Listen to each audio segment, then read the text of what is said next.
What's up, guys? Welcome back to another episode of the Coffee and Questions podcast. I am Michelle Berman-Michael, your host, and this is an episode I have been dying to do. And it was one of those God timing things where I knew it was the right time for me to reach out to Melissa and have her on the show. I've been watching her from afar slash close, if you want to say it that way, through social for quite some time. We've been introduced to one another through mutual friends, several mutual friends, and sort of live in the same playing field. But I am just so excited to have her on the show. And before I let her introduce herself to you, I'm going to introduce you to her just briefly. If you guys do not know Melissa, her full name is Melissa Langdale. She is the CEO of Praxis Lending Solutions. She is a former loan officer who has built branches, areas, divisions, built out multiple different companies and mortgage operations for different fintech startups. But one of the things she said offline before we started recording is that this woman has been in the boots of almost every person listening to this that is in the industry.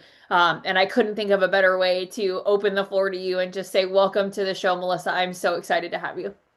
Oh, thank you so much for having me. I'm super excited about our conversation and hope to, I don't know, hope to add some value wherever I can. I have no doubt, no doubt. And like I said, I've been so looking forward to it because I think there's multiple layers, right? For me, you're just a fierce woman in the industry who is doing things and shaking things up. And I have some ideas for where I want to start. But before we do, I want you to just tell everybody a little bit about you, where you came from, and where are you currently, as far as what does Praxis really do? Yeah. So, I actually had the privilege of growing up in the industry. My parents were both in it before I was, and so I was crazy enough to agree to come and work for them for like 12 months in between what I thought was going to be like my undergrad and graduate program. And totally fell in love with the industry. About 3 months into working for them, one of our customers called me after closing and was crying on the phone and just shared her story. She was a first generation homeowner. She had two teenage boys at home with her. And she was just so proud of the legacy that she was going to be able to leave for them. And I literally went to my parents that day and I was like, oh my God, I finally get it. I understand. I'm all in. Like, I want to learn as much as I possibly can about this industry. And that's kind of what I've been doing since then. I've been in operations, I've been in sales, as you mentioned, like I've built branches and areas and divisions.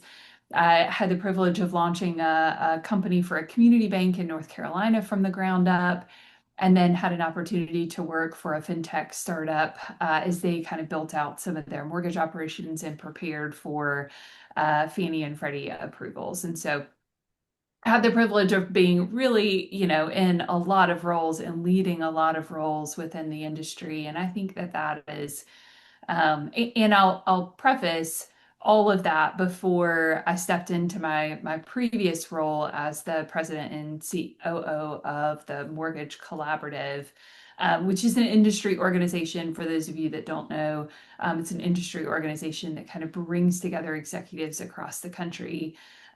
They do a fantastic job of hosting events and bringing together, kind of peer groups to discuss really the biggest and I don't know, biggest challenges that our industry has, and helping each other to solve them. And so they create these just really cool, unique, collaborative experiences that, like I said, I was just really privileged to be a part of. So, but I recognize that with my background in launching companies and this really unique kind of precipice that I think our industry is in, as much as technology is evolving as fast as it is right now, that I've really had a unique opportunity to step in and help companies in a different way. And so in January of this year, I launched Praxis Lending Solutions, and really with the mindset that I wanted to be able to help lower the cost of origination for our industry. And I know it sounds like a really big, broad term that everybody wants to do right now, and it seems really ambiguous in how it's done, but we really, our industry for so long has had this just incredible rise in our cost of origination. A lot of it has to do with with our operational overhead, which you'll hear a lot of people talk about. Well, compensation is a big part of the cost of origination, and it absolutely is. But that is a general term for operational overhead too. And so that structure and how we've manufactured mortgage loans really can be shifted with all of the technology solutions that are available today. So I spend a lot of my time talking about like operations and workflow and org design and technology and how they all kind of kind of come together to help companies to lower their cost of origination. So Yeah, but what I hear you long say, story. what no, it's an amazing story, and I'm smiling because for those who are watching us versus hearing us, right? I'm smiling because one of the reasons I was so passionate about bringing you on with me and having this conversation is I just love that you're a dominant female voice in a very male dominant industry.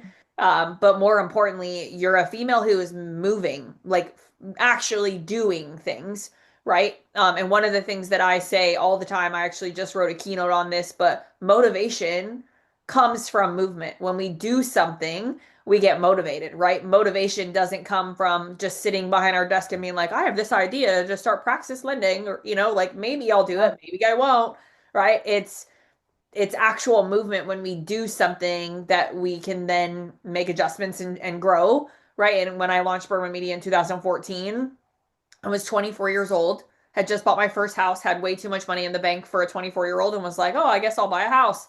And had no freaking clue what I was doing. I was sick of corporate America. And when I say sick of corporate America, some people are like, what? You were only 24. And yeah, I was only in corporate America for 6 months before, to your point, I realized that there had to be a better way to do what was being done in the industry. And so when I hear you talk, I hear a dominant female voice who is making waves in something because you're moving, right? You're doing it. And so take us back a little bit to you have this probably very comfortable, successful career in an organization where you're, working for someone on someone else's dime and transitioning into Praxis. What does that look like? Because I'm sure they're like for you, or how did that feel, I guess? Because I know how it felt for me. It was scary as shit. Hopefully I can say that out loud. This is my show. I can say whatever I want, right? But it was scary as all get out because you have no concept of what you're doing. Just pure faith, right? Just raw and true and pure faith. So I just want to hear that journey for you. What did it feel like and look like? Oh my gosh, it's super scary. But like you said, I mean, the movement helps. I've always said for a long time, I love your phrase in that. I've always said for a long time that sales is like one part winning and one part helping. And so, I mean, for me, like stepping into this world, it's the same kind of concept. It's how can I help and how can I help others win and how can I help drive that win for myself? Because that like it fuels itself, right? That activity, that kind of passion and motivation behind why you do what you do is so important. But yeah, super scary. I still to this day kind of, have moments where I question it and I'm like, what in the world was I thinking? But also incredible moments where I have an opportunity to help so many different lenders during the day that just remind me at the end of the day, this is why I did this, right? Like it gives me the ability of looking back and saying, okay, I'm on the right track. It's okay. But that was, it's in January. We're in December right now. So I'm, 11 months in at this point. And every business goes through phases where, especially, if you're stepping in and being an entrepreneur on your own, you go through a phase where you're like, yes, let's go. And you have all this energy and momentum and not the revenue coming in behind it. And you're like, okay, we gotta go, go, go. I mean, you finally get that first win. You're like, oh my gosh, it's incredible. And that fuels the next one and that fuels the next one. And so I think any entrepreneur is going to have the same thing. Every loan officer out there has the same thing, right? Where they're getting that first loan, then they start to develop systems where they're, getting more loans during the month, and then they're starting to develop systems where they try to, kind of even out their pipeline throughout the year.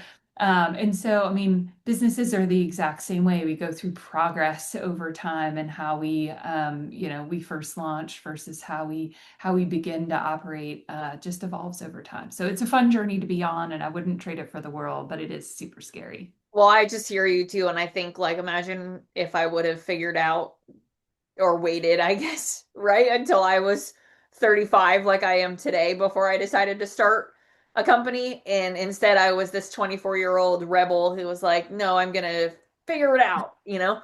And I had just barely gotten into about a year before that I had gotten into law school, and my parents were so excited that I had gotten in, and I was like, nope. And my dad had, has been a bankruptcy lawyer for 45 years. My mom was a paralegal for about 40.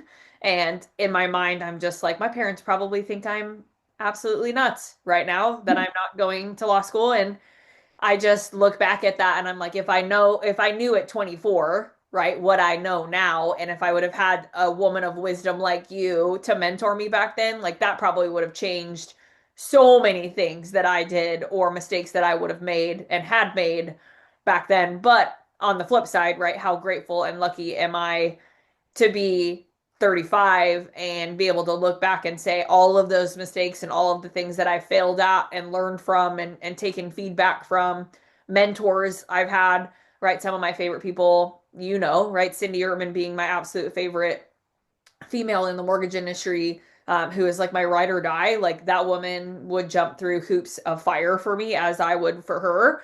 But to have a mentor like that now, right? Yeah. I think that that's so impactful for us as entrepreneurs. And honestly, I wouldn't change it either, right? Because what I now get to do and serve, to your point, and provide solutions for others is truly based off of real done boots on the ground, to use your phrase.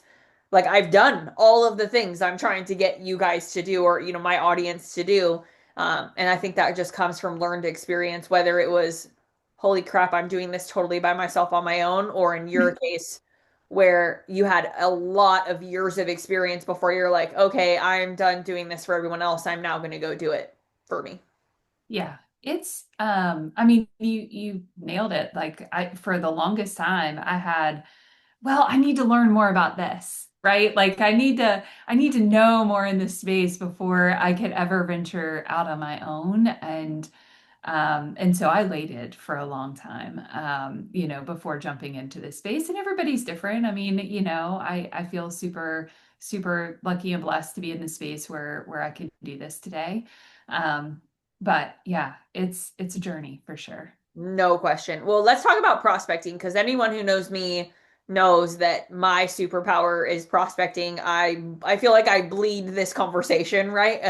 And I tell everybody, I mean, I wrote a book about it, and ultimately prospecting for me is one of those things where it's this very repeatable system that creates a lot of clarity for me, and also just takes a lot of stress off my back, right? Because I know if I do this thing, that the result will be an opportunity booked on my calendar, which in theory is what prospecting is all about.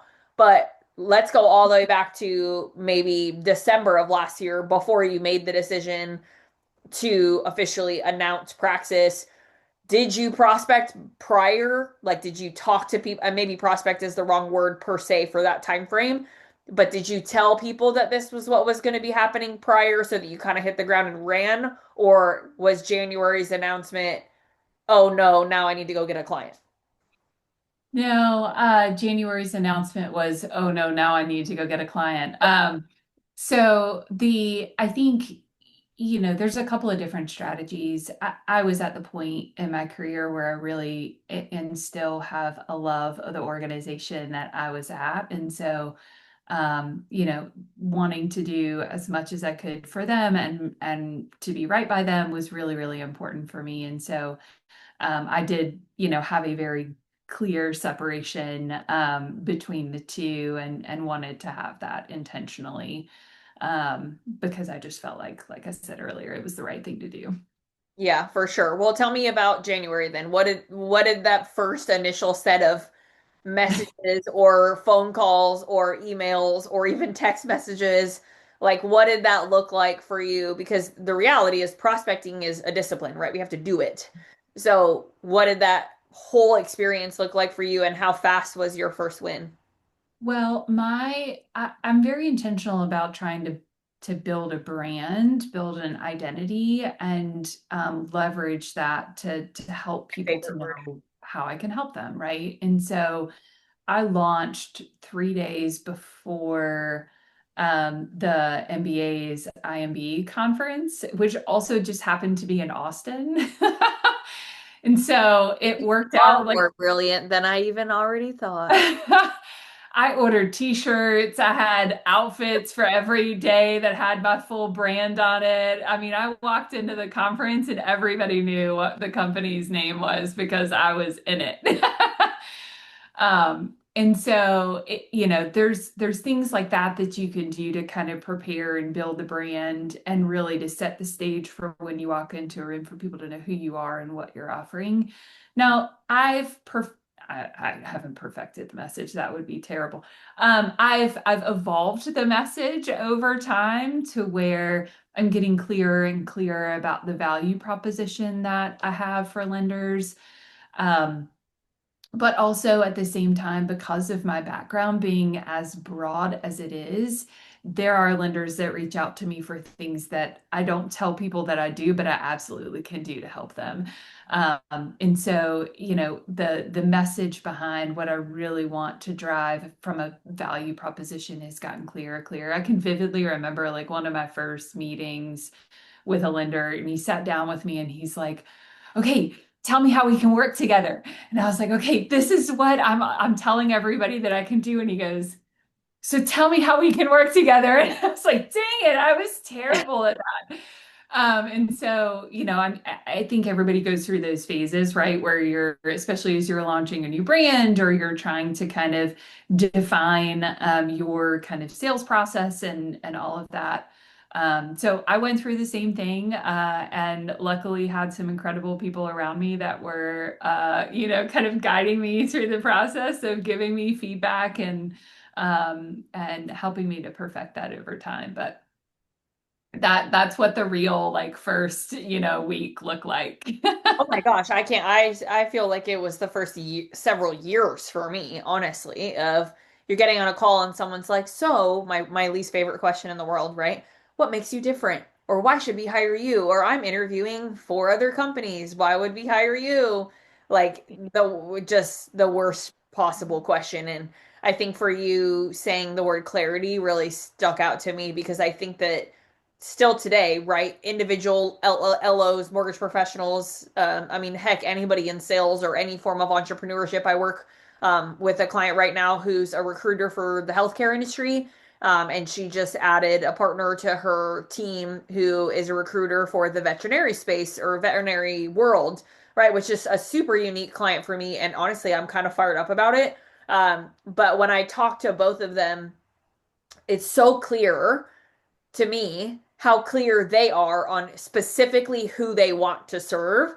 And that's something that, I don't think it was until honestly probably 2024, maybe for me, where I was so crystal clear on I help sales professionals and entrepreneurs learn how to outbound prospect on social so that they actually make money. Right? That single sentence probably cost me 60 grand to learn. Like, not even kidding. Right? Between courses and masterminds and events that I was going to, and my speaking coach, and the energy and the time that I put on or put into that for one sentence, one sentence, literally, right? Like it's so crazy, but I think there are a lot of loan officers, to your point, that still aren't there, right? They've been in the industry for 20, 30 years, and if they were to be asked, why would I hire you? I'm not sure that they'd have the clarity that you or I have. Well, I think like you and I, it's a journey to get there, and in their space too, their world is constantly evolving, right? And I think what you do such a good job of talking about is building like their personal brand, like stepping outside of probably what we would traditionally think of sales as like, hey, I have these products, I can help you with this great process. And those things are important, but those are like the table stakes that it takes you to get your foot in the door, right? Like what makes them open the door and what makes them like allow you in the door the next time you come to visit them. And so it's those kind of things that help define that message and help you to get clearer and clearer about your real value proposition, which is different from the products that you have and the process that you can deliver that the company supports you with. Yeah, for sure. I mean, your value proposition is so clear to me as a consumer of your content, which I think is a testament to the effort and the time that you put into that. Because when I think of being a loan officer, right, and most people think I am, and I was on a call earlier actually, and she's like, have you ever done loans? Like just out of curiosity, and it's always a funny question that I get asked because the answer is no. But on the flip side, I could easily open Encompass and do a loan right now. Like I have seen the inside of this world for so long that I always kind of laugh like I'd be probably a pretty dangerously good loan officer tomorrow if I decided I wanted to be one. But um, I think as a consumer of your content, you are so clear on why would I hire Melissa, and I think that that's a testament to how you show up on social in general, right? I think LinkedIn being the primary platform where you live. But if I look at Melissa's content, I'm not confused. I'm not questioning it. I'm clear on that. And so I think to your point, that's from a decade or more, right, of living in the world. Honestly, way more than a decade probably for you, but of just learned experience. And then when you turned Praxis on, you knew where you were, you knew what your companies had been struggling with, you knew where you were solving problems for them, and therefore here's Praxis born out of the fire, if you will. So I think that's a testament to you. Thanks. I'll take it. It's so good. Now the thing that I had asked you about initially, because you are the tech lady, I feel like you're all of your lives, all of your videos on LinkedIn, and a lot of your like podcasty style events or sort of webinars that we can get dialed into. You talk a lot about tech, and you talk a lot about the innovation of new things that are coming out, things that will help systematize and sort of simplify processes and all of that. But where does AI and where does prospecting fit into those two things? Right? Because the evolution of AI has been so significant.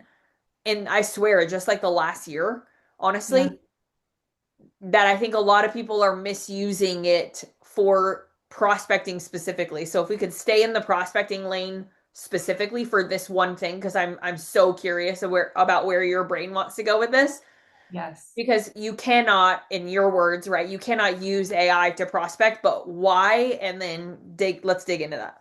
Yeah. So I believe, and this is a like, I don't know, age-old saying. I don't know who said it. It's probably quoted somewhere on the internet. Maybe AI could tell me. But people will always do business with people that they know, like, and trust, Mm. right? We can leverage technology to have people to know us. We can leverage technology to have people to like us, but we're the only ones that can build trust. And so when you think about that from a prospecting perspective, I think it's really critical for us to just think about a couple of spaces that are really good for us to live in, and a couple of spaces where we can really leverage AI as a great tool to help us to amplify our efforts. And so I think AI is a fantastic tool for doing things like research. Have it do things like research on your target markets, research on new prospects that you want to target. Have it create personalized prospecting plans based on what they're finding for those new realtors or those new builders that you want to reach out to. Like it's great at creating those plans. It's great at doing research. It's great at even creating content for you to some degree.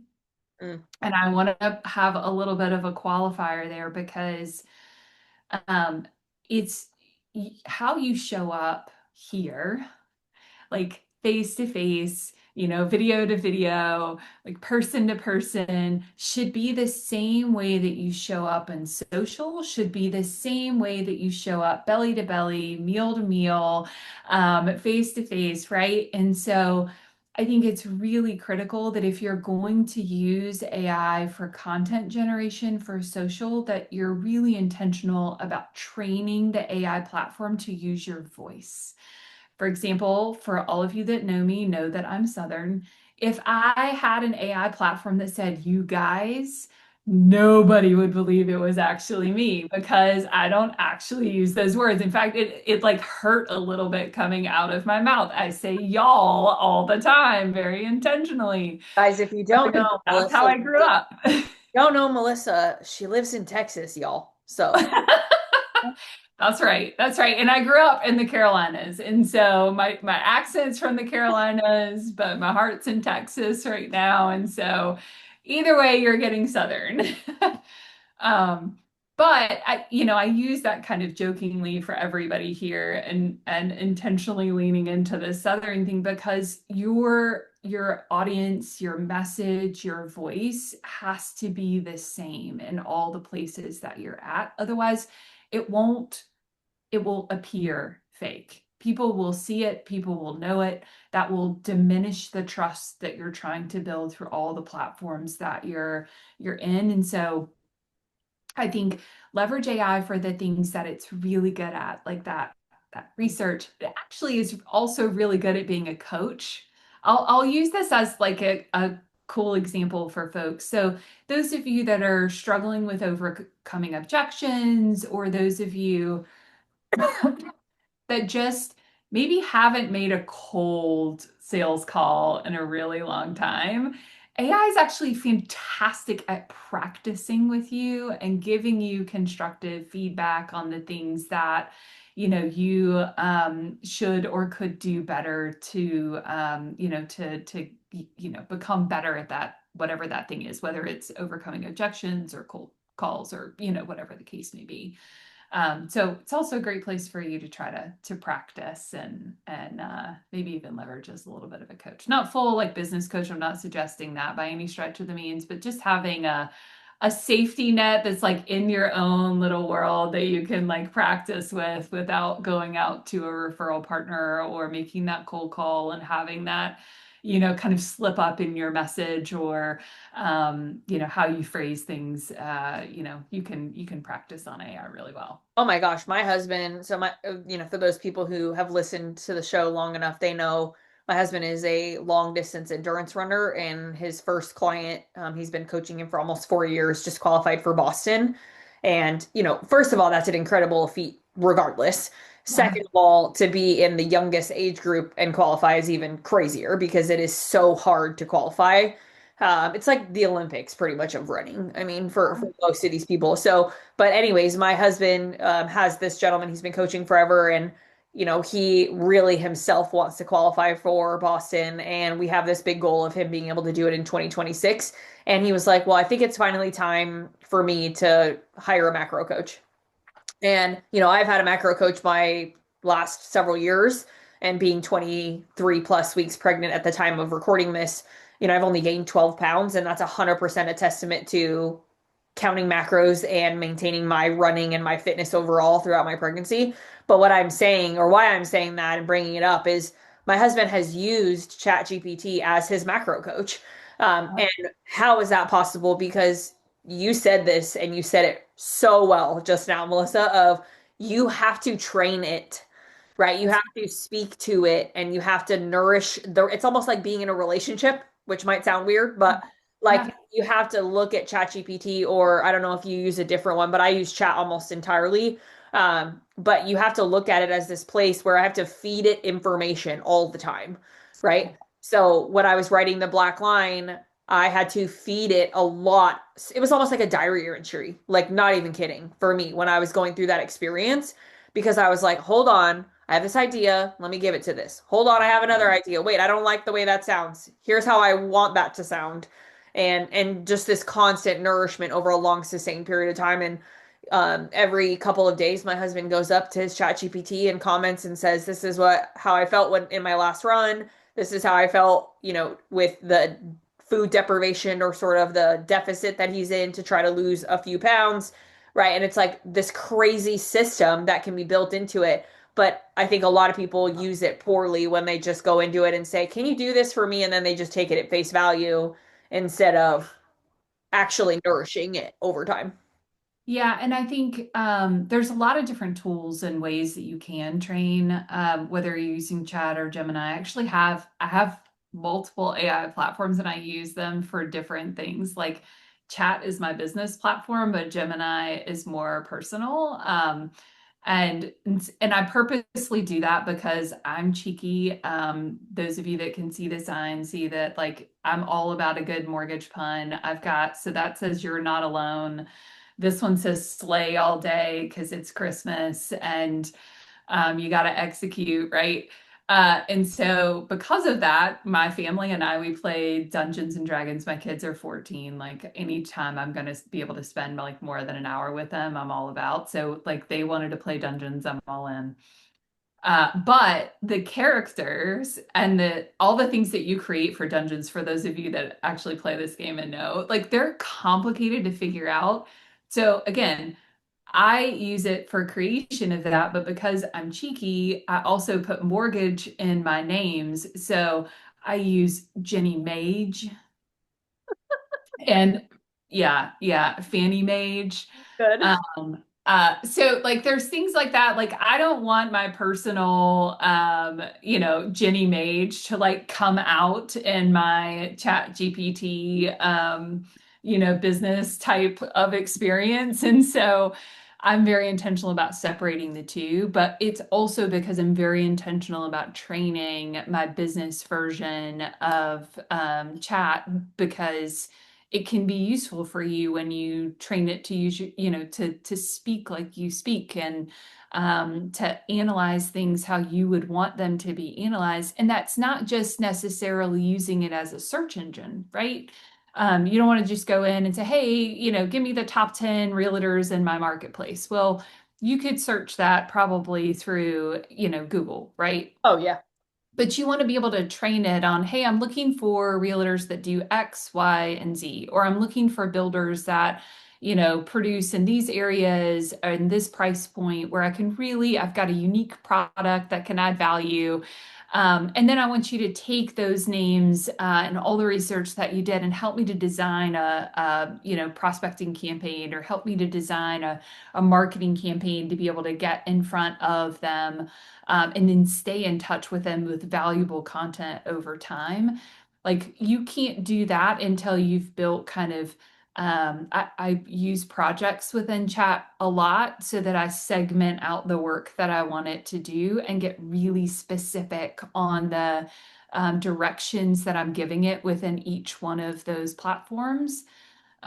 So yeah, you got to spend time and you got to make it yours. If you think about it like you want to use it like a marketing assistant or a research assistant, you're going to spend the same amount of time training a person that you would training that platform. And so I really want to just have that hone in on everybody that it's not a search engine, although you can use it that way for sure. But when you really want to get productive with using AI, you got to take the time, like you said, and really train it, but have the mindset like this is your assistant. You want to put as much detail into it as you would want your assistant to be able to produce a meaningful feedback, meaningful document, meaningful research for you. So take the time and do it and just have that mindset that it might take a little bit of upfront work, but it will make it better and better over time. Yeah, and I don't think the work ever goes away, right? I mean, I've been using it for years now, and it's still an evolution of asking it things and finessing it, but we Yep. become so much more efficient. And you said, train it to be your assistant. And I say that all the time, and I use the word efficiency Yeah. because if you do a good job of training it, you become so much more efficient at doing the things that we need to be doing, right? Do we need to be posting on social consistently? Not necessarily every day, but consistently? Yes,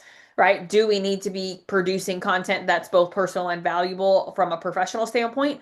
Yes, right? But do you need to go hire a super expensive assistant now? Or, and I have a thought there too, I want to caveat by saying, you don't, not necessarily a stateside assistant, right? My executive assistant is on this side, and I have a belief and a philosophy and sort of a thought process around that because I have tried to use VAs in the past and it doesn't work for me. Not to say it doesn't work for other people, and I have tons of friends that have had very successful careers with a VA attached to them. Just hasn't been for me. But one of the things that even for my assistant and I together, right, we use our chat GPTs together in a lot of cases for writing speaker contracts, writing proposals for things. When I came up with the updated version of the table of contents for the Black Line, it sounded like me, it was me, it is me. And when I got it back, I was like, I think there are three things I would change, and it was like little tiny phrases here or there. Sent it off to my executive assistant, and she turned it into the formal table of contents to submit to the copywriter. And so it made me more confident in the project I was giving to her to then make her more efficient and successful at the delivery of the project itself. Yeah. So it doesn't replace necessarily the human, but it can, right? In some circumstances. The other thing you said is don't use it as a search engine, and I agree with you in the sense of yes, but also no, right? And I don't know if anybody's even thought about this, but it certainly has happened to me. I've gotten two closed clients now that are currently coaching with me that found me through ChatGPT. So they literally searched in ChatGPT, I need a coach for social that specializes in how to actually make social make money or whatever they typed in. And I was one of the people that it listed. Now, why does that happen? I truly believe it happened because I had put so much and fed so much information into ChatGPT over the years where when someone searched and used a word or several words that were key popular words in my description of myself, I became part of that search number, right? Or that list. Um, and I've had a couple of loan officers that have said that they've had clients that have reached out to them and found them from a chat GPT search. Yep. I have that too. It's becoming more and more. People are using it as a sort search engine for a lot of things. It's when they're using it in that context, it's generally research that they're doing. Give me the top people in the area that I should know about as I'm going through this process, which is a little different than how we've used like search engines in the past. And so I think the feedback, the content that we're getting along the way also is different. For example, if I've seen ChatGPT give results for folks that it for a caveat for everybody, it is searching the internet, it is looking at blogs, it is looking at social, it is looking at YouTube, it is looking at so just know there is definitely some external research it's doing in this as well. But the feedback that it's giving to folks is remember ChatGPT is trained on natural language processing, right? So it's common words, it's common language, it's um, not necessarily programmed for like standard SEO website, um, type of experience. And so it's going out and looking for folks that are using those same kind of phrases. And so the more genuine you are, the more authentic you are in your messaging, the more your videos come across as a real person with really valuable content, the more likely people are to find you. For example, one of the loan officers that was suggested recently had like 3 followers on YouTube, but had like, I don't know, 200 videos or so on there. They had so much content, but just had not gotten it in front of the right people, I think, yet. And they were one of the ones that were, recommended in that process because they just had such incredible, valuable content that was being generated out there. Just goes to show you it's not about how many people are consuming it, it's about who's consuming it. That's And right. I think that's such a testament to that too. Now, I have a very unique question for you because there's lots of other tech out there, whether that's like I think ManyChat is probably one of the most popular ones right now. I feel like it was more popular before, but it's still probably, I would say, at the top of the list from my seat. But automations like ManyChat. I think, if you are on social, whether Instagram, Facebook, or LinkedIn, really, you can comment on something like as a person posting, you can say comment the word whatever and it'll automatically send them a message. Like I did this yesterday actually for a recipe, right? Where it's like comment the word recipe and we'll DM it to you. And I was like, recipe because I want it. But what happens is it automatically triggers a message that is sent to that individual. Um, I want your take on this because I think from my perspective, it's good and it's bad, but I want to hear how you would sort of articulate does something like a mini chat where if I'm sending you a message on LinkedIn, specifically, let's just talk LinkedIn for sake of conversation, right? Because that's where you and I both spend a lot of time. Yeah. If we use an automation system like that or a tool in the tech space like that to do some of our either inbox monitoring or outbound messaging, what's your take on it and how do you feel about that? I'll share a few statistics with everybody because I think it's helpful in cases like this. A couple of surveys that were done just recently. 44% of consumers like chatbots for like quickly finding product information, like doing research, finding information quickly. They'll leverage that so that they can kind of self-serve in some of the process. So what you're talking about and putting that comment in there for those that want, to get the recipe, for example, it's a way for you to be able to kind of self-serve. Um, there's also this survey that just came out recently. It said 61% of people prefer AI over waiting for a human, but Ooh, the rest actually prefer human. Like every survey I've ever seen has the fact that people prefer talking to people. Like people are built on relationships, right? Like we were talking about before. They prefer people, but if people can't get to you fast enough, they're okay with AI. yeah. And they want to be able to find out information in that particular case. So I think it's a great tool to have people self-serve, especially in cases like you were just talking about that whole like comment and have a trigger. They're the ones triggering it and they're, raising their hand to say they would like to do that, and it gives them a quick immediate response. So I think that's great. I would caution people around doing outbound prospecting with it because it's not nobody's raising their hand for that, and oftentimes those tools can sound like AI, number one, and can actually hurt your prospecting efforts rather than help because again it's that whole people do business with people they know, like, and trust. So it's like deteriorating the trust you're trying to build with somebody out of the gate. So yeah, yes for using it for things that help people to self-serve, no for using it for things that really are just, I don't know, push outbound prospecting. Well, think of what you just said is reactive versus active prospecting, two very different things, right? And reactive prospecting is the self-serve. I've never heard it called that, and I love how you said that because it is exactly what it is. It's a self-serve.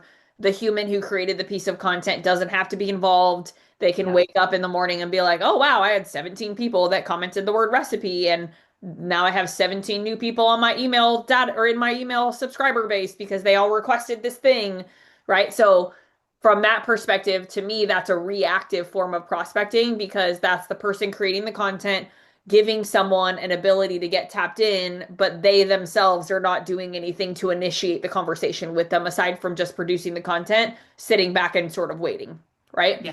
Um, so reactive prospecting in my mind, when it to make it really tactical, is someone comments on a piece of your content, someone maybe sends you a message, and then you, the person who has to actually get in and respond to it, right? And hopefully you do that in a timely manner. Now, most people don't, which is why that statistic you said is so not surprising, frankly, because even in our own experience, right? Like how many people have we messaged and it's taken days and days and days for them to get back to us?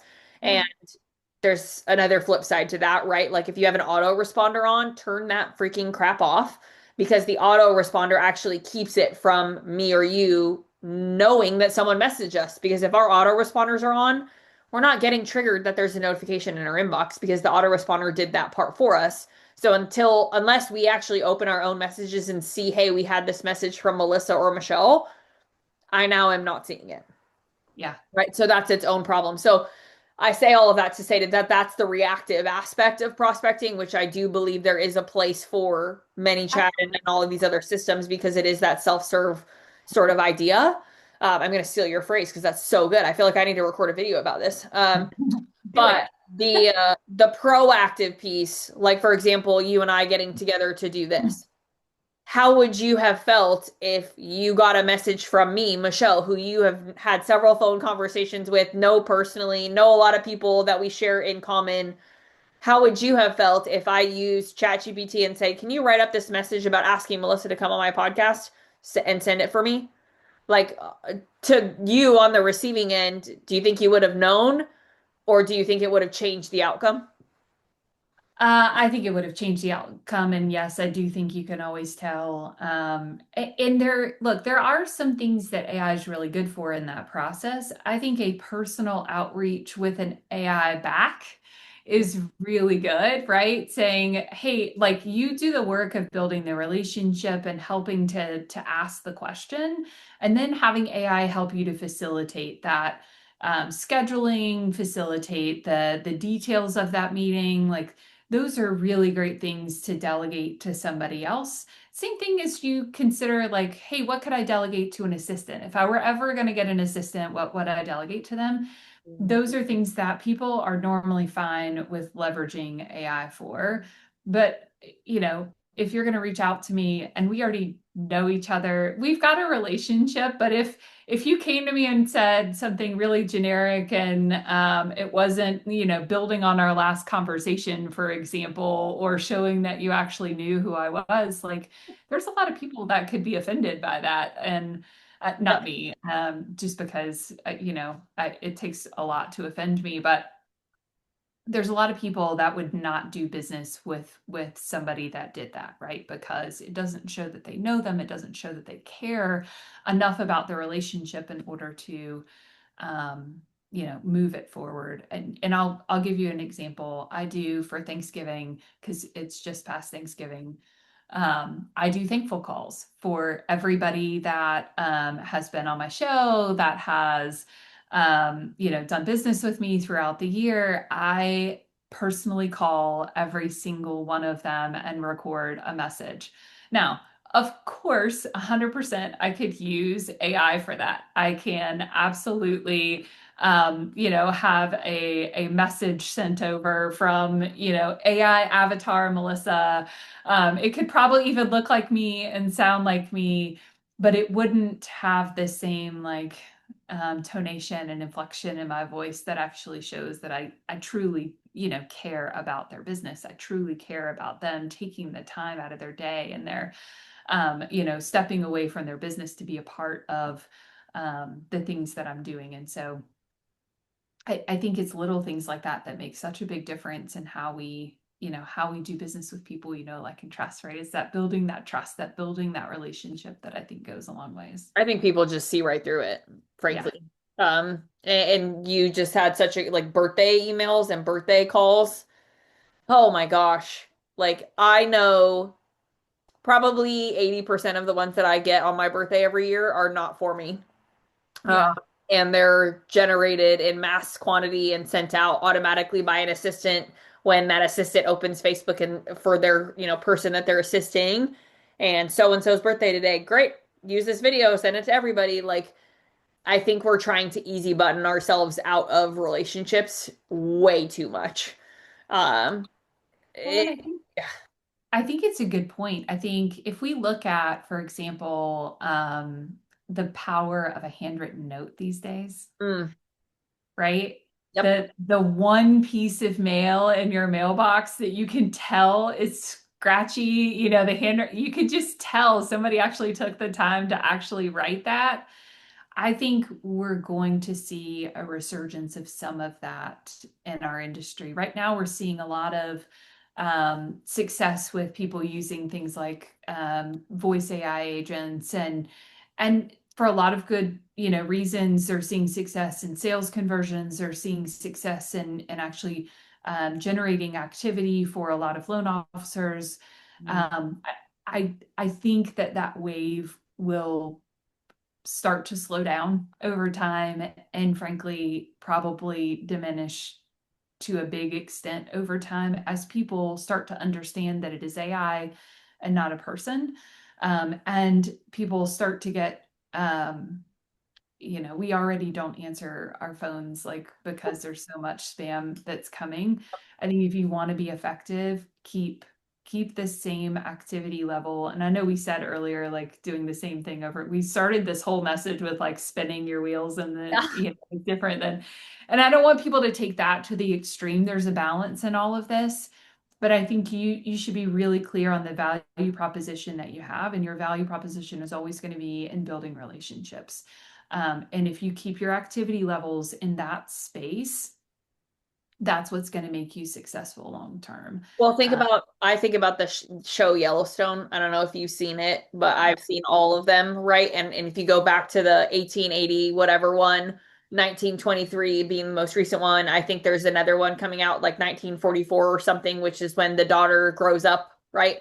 Uh, yeah. and I just got the notification, like the Google notification.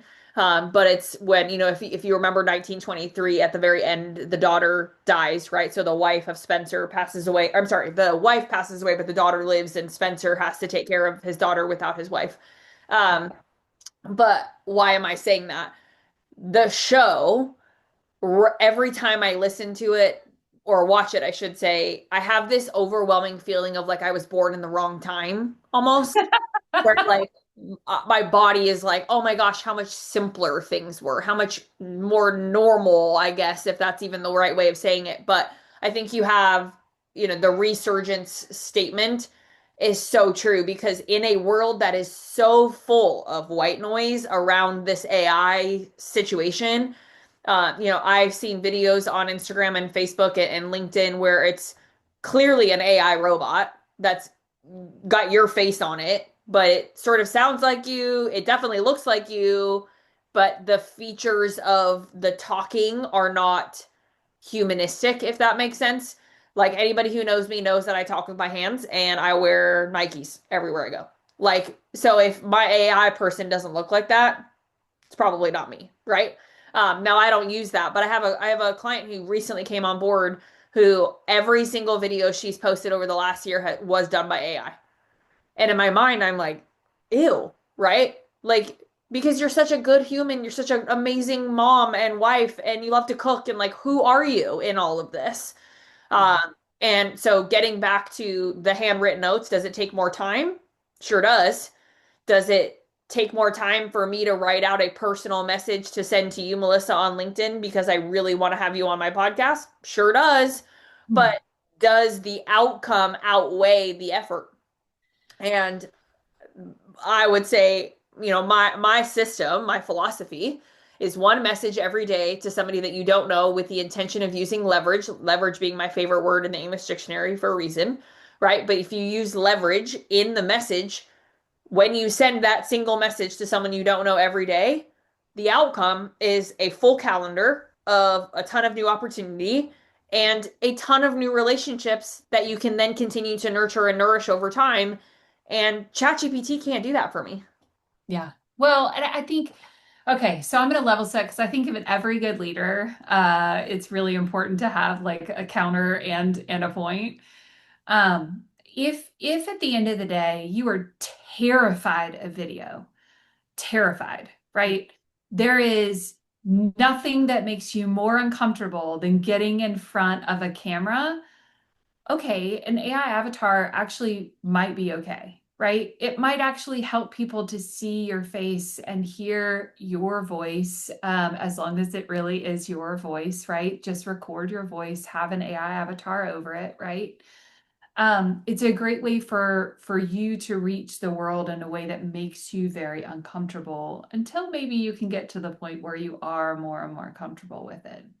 However, to your point, Michelle, there is a point where like we don't get paid NIL, right? Like there's no to bring it back to like our sports roots. There's there's no money that comes in from a name, an image, a likeness that is being generated for us online. Like, why are we holding the world back from seeing who we are as people? And so I think there's two like levels for me. One is, hey, if it's a step for you and it'll get you into the playing field and help you to share your voice and your message with the rest of the world, like that's where you should be leaning in for sure.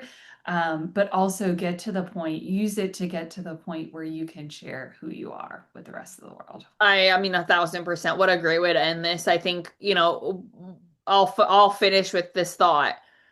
When I send a message to someone with the intention of creating either a strategic alliance or, hey, let's get on a Zoom and see if there's some synergy for us to do some work together, it doesn't take me very long, but the effort feels valued on the receiving end, right? Meaning when I get on a call with that person or I get on a Zoom with that person, they know that I really meant that, Yeah. right? And one of the most common things I hear is we get so many messages every day, but we got your message and we just, there was no way we couldn't respond to that. Uh, Yeah. and in my mind, you write a handwritten note and you send it to somebody, and when that person opens it, your brain psychologically goes and says, wow, Melissa was sitting in her office with probably her favorite pen, writing a handwritten note to me. And that took time out of her day and out of her life to love on me, right? Like I'm going to now give you more market share in my brain than I would the AI chatbot. You know what I mean? So I do want to end this here because we could talk forever. I know it, but I want to be respectful of your time. Melissa, what do you have coming up for everybody? I mean, I know you do a ton of stuff on LinkedIn, but what is the next big thing for Melissa that we could either dial into, watch, or just be a part of? So I lead a series on LinkedIn called Future Proof, and it's all around designing the future of mortgage banking. And so each show we take a different topic and talk about the future of that topic. December 3rd, we're going to be talking about the future of capital markets. So we're really going to be leaning into what's happening with Fannie and Freddie, what's happening around things like portable mortgages or 50-year terms, like what's really holding the secondary market back from being able to do some of those things, like what are the challenges, what are the benefits. So we're going to be digging into that. And then we're going to be talking about the future of appraisals. Those of you that are knee deep in the space know that UAD is coming out, the new UAD is coming out, and there's a lot of changes with appraisal reports. So we're going to be digging into that as well. And then blockchain and AI, and like we every single show dig into a really important topic for the industry. So super excited about that and would love for as many people to join us as possible. And we can just dial in through LinkedIn, I assume, or watch through Right. LinkedIn. Yep. Melissa, thank you. This has just been so special for me. Cool. You're just someone who I love from afar and also love in real life. So I know we haven't met technically in real life, but we will. I have no question about that.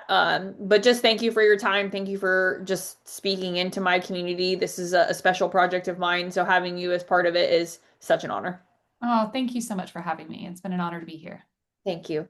All right, guys, we'll see you in the next episode of the show. If you love this episode, download it, share it, text Melissa, message Melissa, let her know that you heard her on the show, and give her all the love because she deserves it. So we will see you guys in the next episode. And until then, see you soon.